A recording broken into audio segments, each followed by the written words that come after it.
يا سوماليلاند waxay samaysay baasaboor e-passport la yiraahdo oo ka heer sareeya ka Soomaaliya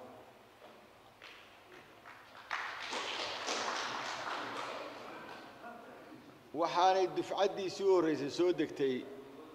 shalayto waxa ku baxay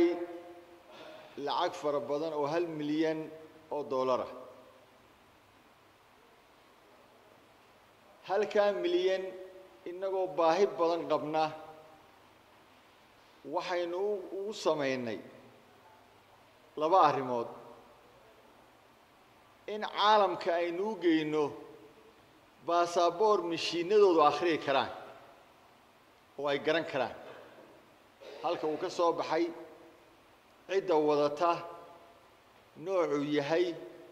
iyo inaanu hayn been abuur cid kale seeto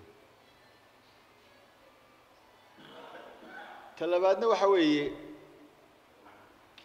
dalkan inaynu ka jarro Soomaaliya ama dib u soo noqono xorriyadeennii waxaynu u daadinay dhiig badan waxaynaga maqan dhalinyaro fara badan waxaynaga maqan odayaal fara badan waxaynaga lumay taariikh fara badan waxaynu u galay dib fara badan dunida casriga ah maanta way iskhiyaameynaysaa waxyaabaha la isku khiyaameeyo waxa kamid ah ka hor imanaya go'aansutaageena inaynu la wadaagno baasaboor aan dawlad lahayn waliba baasaboor aan dawlad lahayn oo aabba lahayn oo hooyo lahayn oo ah ka Soomaaliya ay gidaarada ku bixiso oo aanay xukumin meelaha lagu bixiyo dawlad xukunta aanay jirin inagu waxaynu samaysanay mid la dawlad kantaroosha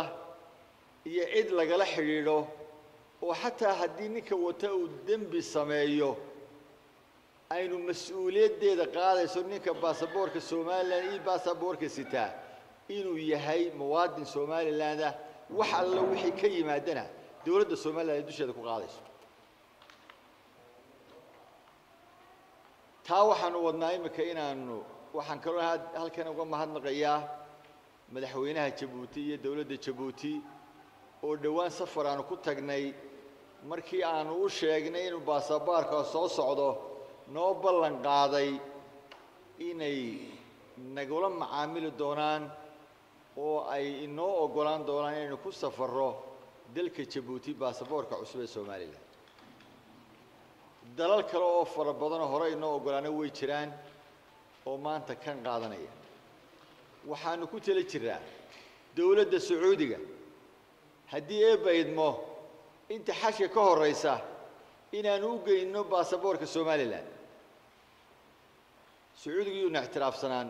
laakiin uu yaqaan inuu nahay dad qaran oo gooni u taagan uu yaqaan inaan nahay dad Soomaaliya kamid ah waxaanu sheegi doonaa inay dadnimadayada iyo islaamnimadayada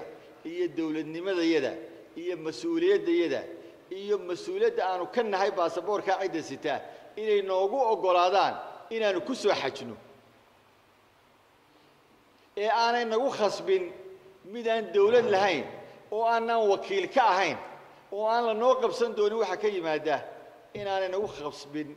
inaanu ku gudano waajibaadka ilaahiga ah ilaahayna saaray inay nagu ciriiriyaan warqad aan saalix ahayn oo ammaankeedu sugnayn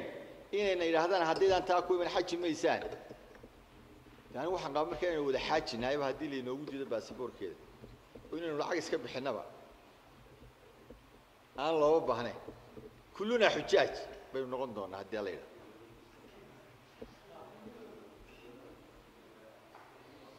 waxaan leeyahay waanu geynaynaa waanu weydiisanaynaa waanu u sheegaynaa